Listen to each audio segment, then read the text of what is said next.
Welcome to Medicare Training.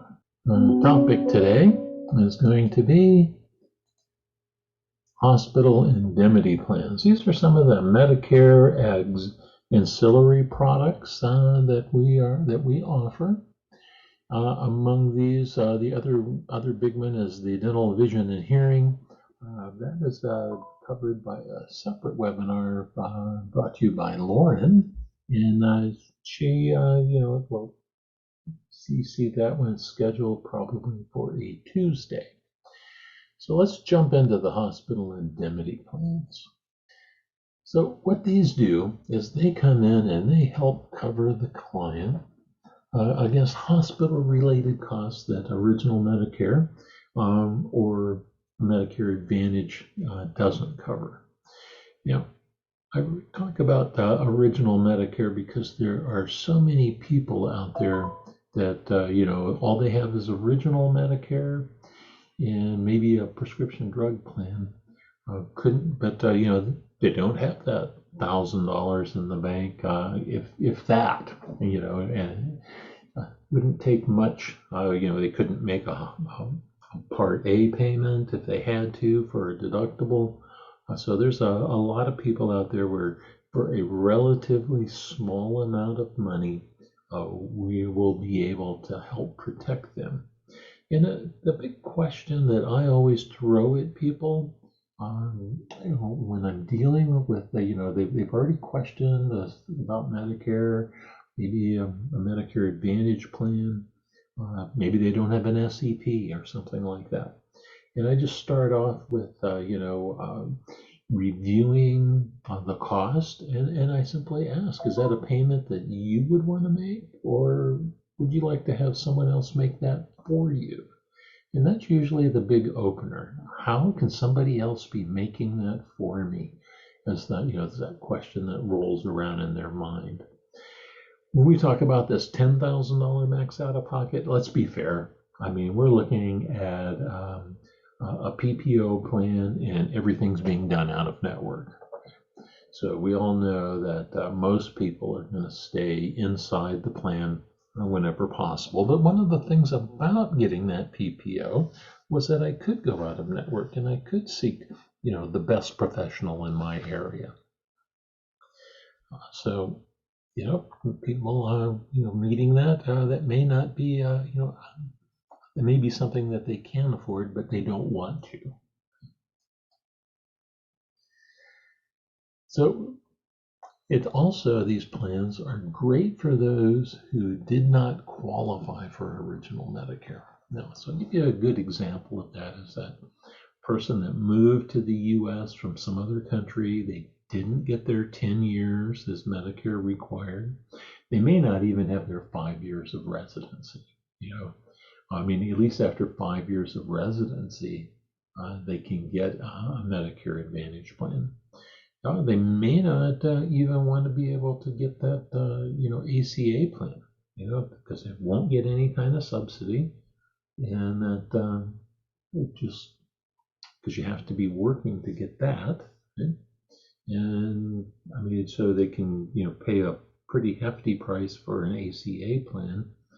So maybe an indemnity plan is one that would work for them, but because they're over 65, they need one of the special ones that works with Medicare, even though they're not using Medicare. So I think that this would be, a hospital indemnity plan might be an excellent choice for them. So when we look at what do these things cover, okay? Hospital confinement with or without surgery, or even just hospital admission, right? Maybe I'm just looking to cover that $1,684 Part A deductible, okay? Or possibly I'm looking to cover, my $450 a day for days 1 through 4. We just don't know. But it also pick up all those. Remember that original Medicare only gives me the first 20 days in the skilled nursing facility. So what happens to days 21 through 100? Okay? So we got those initial days. Outpatient, cancer, all that lab work and stuff that can be going on, ambulance rides, emergency room. We can even cover physician's visits, although I could show you that that's probably not one that we would want to. It is somewhat expensive, and I'll show you that later on. This is one that I like to just keep in the back of your mind. This is probably the most common accident for somebody that is over 65, and that's that trip and fall. Okay, so these are the stats. You know, every 11 seconds, every 19 minutes, somebody dies. And falls are the leading cause of fatal injury and the most common cause of non-fatal hospital admissions among the older adults. So let's face it, okay, the number one accident worldwide is an automobile accident. And the number one accident in the home is young children pulling stuff down on top of themselves. But when it comes to the over 65, that trip and fall is the leading cause of injury and death throughout the world. Okay? So we're going to kind of keep that scenario in mind as we go through this presentation. Now, among that, we were talking about, well, the great thing, and it's one of the features of Medicare Advantage plans, is that they're required to provide that out-of-pocket maximum. And what if someone doesn't have the funds set aside to cover that larger co-pays or co-insurance? I've had customers tell me that they have a monthly payment to the hospital trying to settle their debt. And I believe that we owe it to our customers to show them how to get protection for some or all of these out-of-pocket expenses. Although most MA plans have, an out-of-pocket cap below this $10,000 level, like I said, that's the PPO plan for everything out of network. But for 2021, the actual maximum out-of-pocket limit for Medicare Advantage plans went from $6,700 to $7,550. Okay. And like I said, and then you got the 10,000 was the PPO out of pocket. Plus, our customers do have the cost of prescription drugs, right? Remember, there is no max out of pocket there. Now, while most plans will continue to have out of pocket caps far below the government's maximum, but that was the maximum that was available. And so with many of these Advantage plans, that maximum out-of-pocket cost is a large sum of money to somebody who is solely utilizing retirement income, whether it's Social Security or savings. Keep in mind that over 50% of America has less than $1,000 sitting in the bank. So let's look at those just Medicare costs for those that are on straight Medicare, right? So under Part A, if you're admitted to the hospital even one day, okay, your deductible for that period is that $1,484. Of course, your hospital stay would have had no other cost associated with it, but that's one day or 60 days at $1,484. Now we know that there's other limits further on, but you know that that's rare. Most people are going to be less than that 60 days in the hospital. Skilled nursing, usually it's that 3 weeks, right? Days 1 through 20, and that's actually the most common. If we take that scenario where somebody had some sort of trip and fall, wound up in the hospital, wound up from there to the skilled nursing facility. By the time they got through their rehab, they probably did not spend more than 3 weeks there. That's going to be most people. A lot of them will go further, but that's going to be most of them will be that 3 weeks or less. Now, Part B, that deductible goes up every year, but the significance under Part B is that 20%. So now remember, on that 20%, if I'm held for observation in the hospital, that's a Part B. Okay? So you could try to determine which is better, to be admitted and have to pay the $1,484, or 20% of the bill, which could be $8,000-9,000.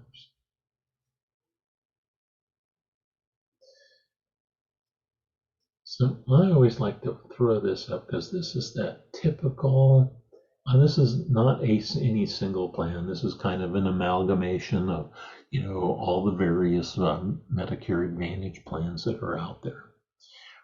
So as we look at that deductible, can be, for most of them it's zero, but for one of the more popular plans, it's $1,000. If we looked at that, Aetna has a plan called it's called a Medicare Elite, something like that, and it's very rich in benefits as far as things like dental, $2,000 worth of dental. Another $2,000 per year for hearing aids, over-the-counter medicines, meals after surgery, just gym memberships. I mean, it's truly loaded up with a lot of these value-added services, but it does have $1,000 deductible for anything that's major, and I can show you that it's well worth it. For somebody that's really healthy. And we can show how to protect against that $1,000 with a hospital indemnity plan.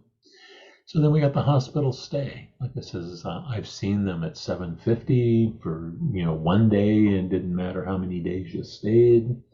I've seen $295 is common in my area. But I mean, they vary throughout the country. You all seen those. This is, like I said, not any particular plan, kind of more of an amalgamation. Observation is typically that 20%, because that falls under the Part B. An outpatient surgery can be $150 to $300, and a lot of that's going to depend on where you went, surgery center or a hospital.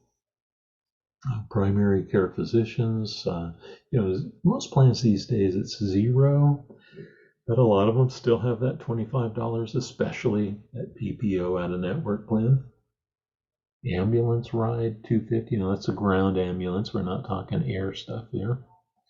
An emergency room, it says 90 to 110 these days. I mean, this one says 90 to 100, but I think 90 to 110 would be more realistic depending on the plan. Same with urgent care, 35 to 50. Skilled nursing, okay, this little older slide says 178 a day. It should be probably up around 184, 185 a day. Diagnostic radiology, 20%. MRI, CAT scan, 250 or 20%. I can tell you that I've seen, one of the United Healthcare plans has got it down at 110 for the MRI. But, you can't count on that. Like I said, this is an amalgamation of a lot of different plans. And as I kind of go over these, because this is right out of that summary of benefits that you would be reviewing with your customer. Okay? Along with the premium, you can discuss all of these different costs that could possibly come along. And so we're looking at, literally, this is a zero cost plan. So they're not paying. I truly call this pay as you go Medicare, right? And let me remind you that the average Social Security check is around $1,500. And that's, like I said, that's the mean. If we look at the mode, it's probably down around 1,400. And so going back to that most common accident, that simple trip and fall, an ambulance ride, the ER visit, and an MRI could easily cost with this plan, over $400, right? In other words, we look at that, an ambulance ride, emergency room, the MRI. Okay. And that's assuming that really nothing major happened. Right? So what I always like to do is talk to my customer and refer to the items on this list of what I like to call the big stuff. And so it kind of goes like that. I mean, these are the 2 or 3 items that can really set them back. I mean, you got to have that money in the bank to be able to cover this if it happens to you.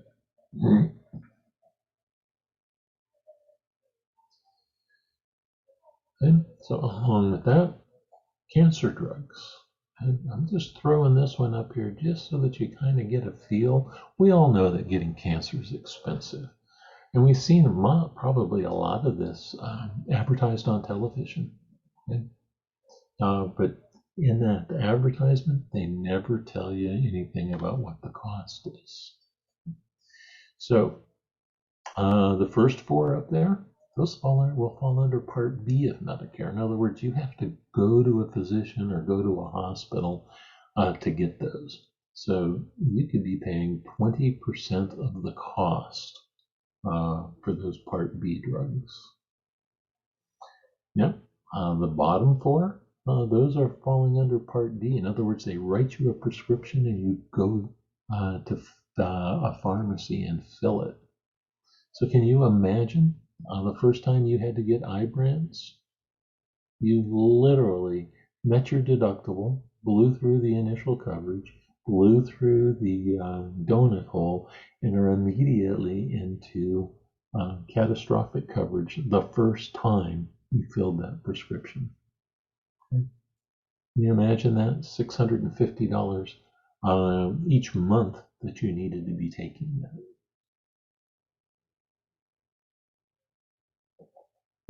So we want to talk about how do we protect our customers from these.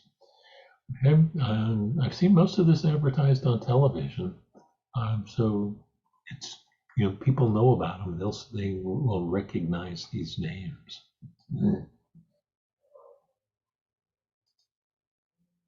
All right, so this first plan, I'm showing you here. This came from SureBridge. And the main thing I liked about the SureBridge that I wanted you to see here is that you can put in the plan name.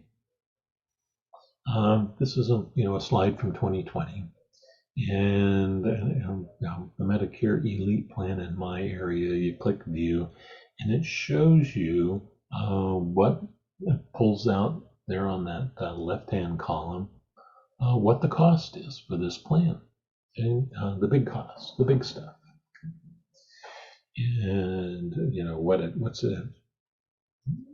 it going to cost a person on this plan. And then on the right side is the name of their plan is Hospital-Wise, right? So they recommend the settings to put in there. So $300 a day for 6 days. And it comes from a drop-down menu, even though it's normally only days 1 through 4. The Indemnity plan doesn't give you 1 through 4 as an option. It's like 1 through 6. The ambulance rider, the emergency care rider, skilled nursing. And so it just puts them all together and tells you where to set everything. Well, by the time you sold this plan once or twice, the Medicare plan, all of those really stand out in your mind. So you would simply come right here. And I would do this with my customer so that they can see the cost and determine which of the risk they're willing to assume for themselves. So with SureBridge, the cost of this plan is roughly $80, $79.79. I ran it for Aetna, the daily indemnity, and it came to $78.23. But there's a few differences between the plan. If you sell with a story, and I like to sell with the trip and fall story, that makes this one work pretty well. we'd see that SureBridge will do a pretty good job for you. So let's go back and look at that scenario. We had the ambulance ride, the ER visit, the MRI. Now, if I was on just Medicare and was paying my 20%, I'd be paying about $900. And so if I've got a typical Medicare Advantage plan, my out-of-pocket's going to be around $400. So I managed to save over half the cost, right? 900 by simply being in that zero cost plan. Now, if my customer was in this plan, the plan would have paid out $700. So the Medicare person, if they were on Medicare and they had my plan here, they'd be out $217 instead of $917. So that would be a $700 savings. And if they were in the MA plan and just trying to cover their co-pays, they would have actually pocketed $300. So you can see there's some big advantages to being in one of these kind of plans. So I also ran it looking at Aetna. Now, with Aetna, my choices are a little different. I don't sell with the trip and fall story when I'm using this plan, but I'm still doing that same basic stuff, right? I'm trying to solve the how to cover the big stuff. So my 4 days in the hospital, using the drop down, 300 was the closest to 295 for 4 days. And that simple portion there would be $25.49 if that's all I was looking to cover. But I always fill this out for the customer before I set them down in front of it. And so these are the values. And in this case, I was really trying to keep it for presentation purposes for you guys. To show that they're about the same, whether I got it from Aetna or got it from SureBridge. But reality is, I would set that cancer lump sum rider at $10,000, not $2,500. But you'll see that really doesn't add a whole lot more to the cost. So I got my daily skilling nursing facility set at $180 a day. And I'm only doing the part that's not covered by the plan, right? Remember the first 3 weeks were already covered. So now I'm just covering them for up to 100 days. I've left out the doctor indemnity visit because look at that. Even if I was getting a $10 visit, it would cost me $12 a month. So if that ratio holds, if I'm covering a $50 visit, I'm paying about $60 a month, right? So unless I'm making multiple specialist visits each month, that's hardly worth the additional cost. Okay? And remember, this is going to be an underwritten plan. Okay, so if I've already have those kind of costs, I probably am not going to qualify for the plan. So I'm not going to try to prepare them for it. Rehab services, I would typically not go with 15, but would go with 30.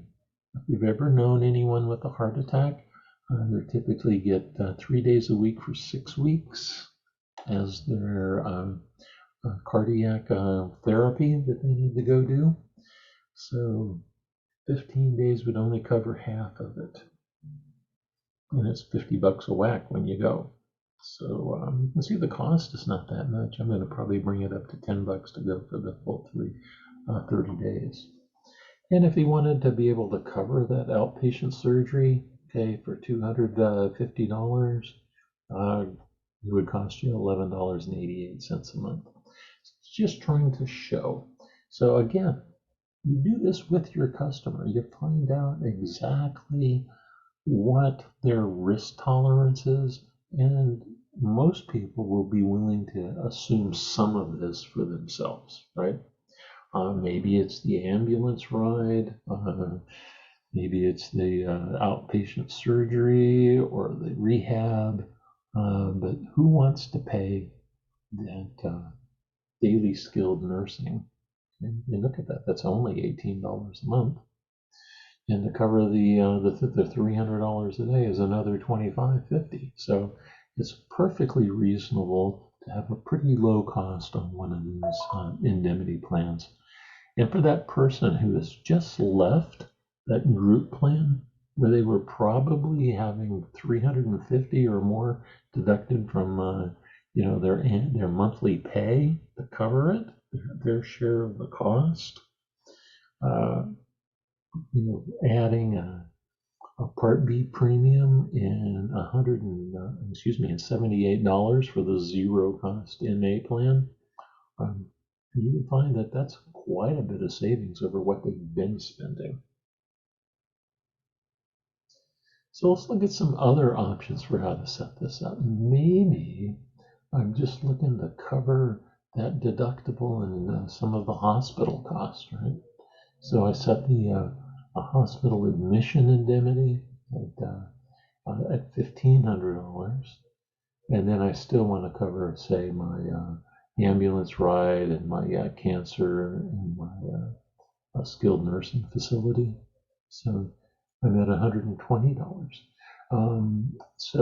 Actually, what I was looking at on this particular setup, this is that person who just has Medicare. Okay. So they don't qualify yet for they don't have an SEP, and they're still waiting for open enrollment. So I would have used this one, outside of open enrollment during a lock-in for the most part.